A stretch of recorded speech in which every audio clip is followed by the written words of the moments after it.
তোমারে কিন্তু আল্লাহর কাছে ফিরতে হবে।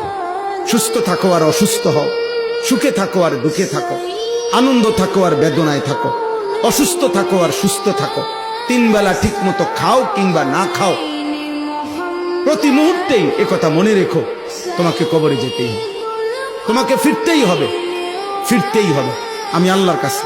ওয়া ইলাইহি তুহশারুন ওয়া ইলাইহি তুরজাউন ওয়া ইলাইহিল মাসির, ইলাইয়াল মাসির, ইলাল্লাহি মারজিউকুম জামিআ ওয়া আন্নাকুম ইলাইনা লা তুরজাউন।